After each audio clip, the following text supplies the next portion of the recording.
Inter school Olympic. স্কুলের ছুটি হওয়ার পরে গাট্টু চিংকি স্কুল থেকে বেরোয় আর দেখে যে স্কুল গেটের বাইরে কিছু বাচ্চাদের ভিড় লেগেছে। গাট্টু চিংকি এগিয়ে গিয়ে দেখে যে কিছু সিনিয়র স্টুডেন্ট বাচ্চাদের প্যাম্পলেট দিচ্ছে। তো গাট্টু একটা প্যাম্পলেট নিয়ে নেয় আর সেটা পড়তে পড়তে বাড়ি যায়। চিংকি, এইটা তো ইন্টার স্কুল অলিম্পিক্সের ব্যাপারে, আমাদের পার্টিসিপেট করা উচিত। সত্যি গাট্টু? ঠিক আছে, আমরা ঘরে গিয়ে মাকে এটা দেখাবো। গাট্টু চিংকি ঘরে গিয়ে মাকে সেই প্যাম্পলেট দেখায়।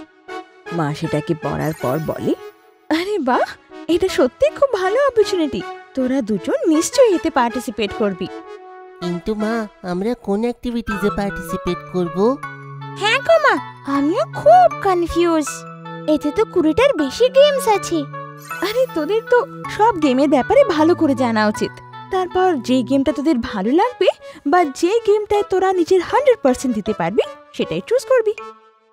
ও ঠিক আছে মা, আমি বুঝতে পেরেছি। হ্যাঁ, তো চলো চিংকি, আমরা কাজে লেগে যাই। তারপর গার্ডেনে গিয়ে গাট্টু চিংকি এক এক করে সব গেম ট্রাই করতে লাগে। আর কিছুক্ষণের মধ্যে বেশ কয়েকটা গেম ট্রাই করে তাড়াতাড়ি দৌড়ে ওরা বাড়ি ফিরে আসে। গাট্টু চিংকি, তোরা কি ডিসাইড করলি যে কোন গেমটায় পার্টিসিপেট করবি? হ্যাঁ মা, করে নিয়েছি। Very good. আচ্ছা বল তাহলে কোনটা ডিসাইড করলি? মা, আমি বাস্কেটবলে পার্টিসিপেট করব। আচ্ছা, বেশ দারুণ। আচ্ছা চিংকি তুই? মা, আমি টেবিল টেনিসে পার্টিসিপেট করব। ও আচ্ছা, তবে তোরা দুজনই কালকে স্কুলে গিয়ে তাড়াতাড়ি এই গেমগুলোর জন্য নাম রেজিস্টার করিস, ঠিক আছে? ওকে মা। তারপরের দিনই গাট্টু চিংকি স্কুলে গিয়ে স্কুল অলিম্পিকে নিজের নাম দিয়ে আসে। তারপর পিটি স্যার আর অলিম্পিকে পার্টিসিপেট করা বাকি বাচ্চাদের সাথে গাট্টু চিংকিও প্র্যাকটিস করতে লাগে। প্র্যাকটিসের পর দুজন ফিরে আসে। গাট্টু চিংকি, আজ তো প্র্যাকটিসের প্রথম দিন ছিল, কেমন হলো সব?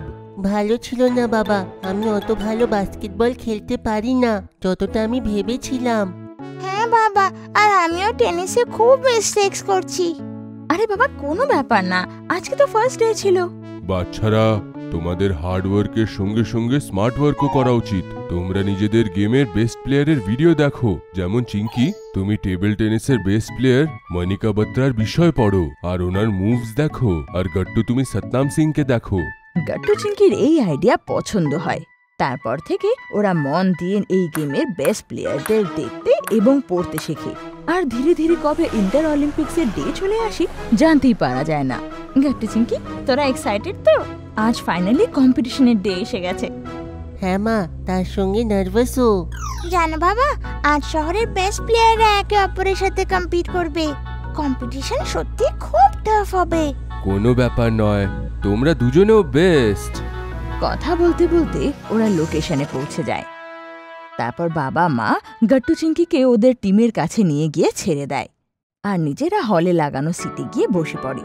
বান্টি, গুড্ডি, হারিও নিজের পুরো ক্লাসের সাথে সেখানে এসেছিল আর ওরা গাট্টু চিংকিকে চিয়ার আপ করছিল। তখনই টেনিসের ম্যাচ শুরু হয় আর সবার প্রথমে মাঠে আসে চিংকি নিজের অপোনেন্টের সাথে। চিংকি চিংকি চিংকি। আর রেফারি হুইসেল বাজায়। তারপর টেনিসের ম্যাচ শুরু হয়ে যায়। এতে 3 রাউন্ড হয় আর অনেক ভালো প্র্যাকটিস হওয়ার জন্য চিংকি ফার্স্ট রাউন্ড জিতে যায়। আর যেইও ফার্স্ট রাউন্ড জিতে যায়, হলে বসা ওর বন্ধুরা সবাই চেয়ার করে ওঠে। কিন্তু এবার ওকে বাকি 2 রাউন্ডে জিততে হবে। চিংকি মা, এই নাও জল, তুমি চিন্তা করো না, শুধু ভালো করে খেলো। হ্যাঁ বাবা, আমি পুরো চেষ্টা করব। চিংকি পরের ম্যাচ খেলতে যায় আর তাতে ওর অপোনেন্টকে হারিয়ে দেয়। কিন্তু থার্ড ম্যাচে ওর পা মুড়ে যায় আর ওর শট মিস হয়ে যায়, যার কারণে ও নিজের ফাইনাল রাউন্ড হেরে যায়। চিংকি তখন উদাস হয়ে মা বাবার কাছে আসে।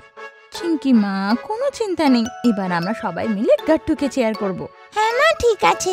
আসলে আমার তো এত ভয় করছিল, আমার মনে হচ্ছিল যে আমি ফার্স্ট রাউন্ডেই হেরে যাব। হ্যাঁ বাবা, তুমি মনোবল হারাওনি আর সেকেন্ড রাউন্ড অব্দি ভালো করে খেললে। I am proud of you. তো গাট্টুর বাস্কেটবল ম্যাচ শুরু হয়ে যায়। গাট্টুর টিম হলে চলে আসে। ওদের সামনে ছিল অন্য স্কুলের বাস্কেটবল টিম।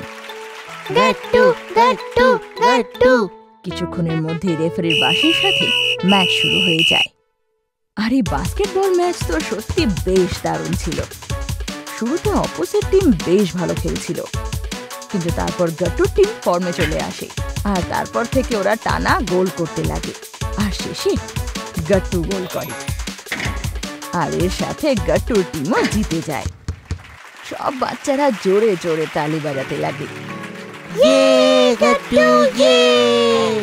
সত্যি গাট্টু, তুই করে দেখিয়েছিস, ফার্স্ট প্রাইজ। গাট্টুর টিমের সবাই গাট্টুকে ওপরে তুলে নেয় আর কাঁধে বসিয়ে নেয় আর চিয়ার করতে লাগে, কারণ গাট্টুরই লাস্ট গোলের কারণে ওর টিম জিতেছে। তারপর গাট্টু চিঙ্কি মা বাবার সাথে অলিম্পিকের বাকি গেমের মজা নিতে লাগে, যেমন badminton, archery, hockey, chess, shooting আর এমনকি বক্সিংও। গাট্টু, কতগুলো গেমস আছে আর কি মজা না আসছে। সবার মধ্যে কি উৎসাহ এখানে যারা এসছে, তাই না? হ্যাঁ চিঙ্কি, সবাই কত এনজয় করছে। এটা আমার লাইফের বেস্ট এক্সপিরিয়েন্স। তারপর সব গেম শেষ হয়ে যায় আর বাচ্চাদের প্রাইজ দেওয়ার জন্য ডেকে পাঠানো হয়। সবার প্রথমে চিঙ্কিকে ডাকা হয়, ও সেকেন্ড প্রাইজ পায়। মা বাবা আর বাকি বন্ধুরা সবাই মিলে চিঙ্কির জন্য তালি বাজায়। কংগ্রেচুলেশনস চিঙ্কি। চিঙ্কির পরে গাট্টুর টিম মেম্বারদের ডেকে সবাইকে ফার্স্ট প্রাইজ দেওয়া হয়। তারপর গাট্টু চিঙ্কি মা বাবার সাথে ঘরে ফিরে যায়। মা, আজকে আমি খুব ক্লান্ত। আমিও। আর তাই তো আমরা দুজন আজকে তোদের ফেভারিট রেস্টুরেন্ট নিয়ে যাচ্ছি।